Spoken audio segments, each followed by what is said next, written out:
বাঁদর মামা পেল একটা কলার কাঁদি। কলা দেখে বাঁদর মামা লাফালো খুবই।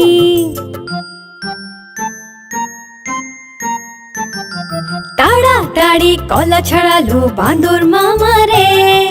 খোসা এদিকে ওদিকে, ওদিকে এদিকে সেদিকে ফেললো।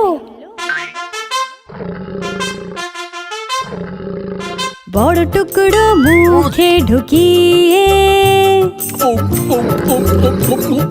মুখ খুলে পুরো কলা চিবোলো।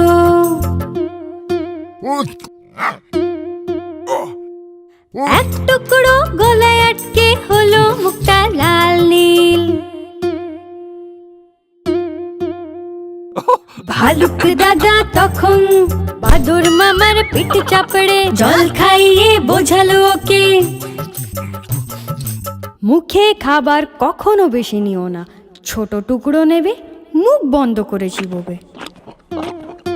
মুখে খাবার কখনো বেশি নেবে না, ছোট টুকরো নেবে, মুখ বন্ধ করে চিবোবে।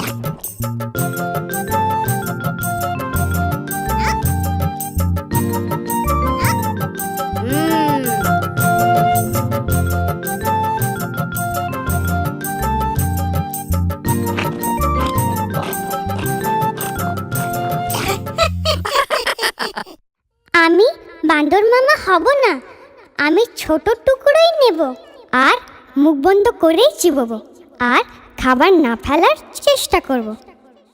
তোমরা তোমাদের খাবার কিভাবে খাও কমেন্টে লিখে আমাদের জানাও।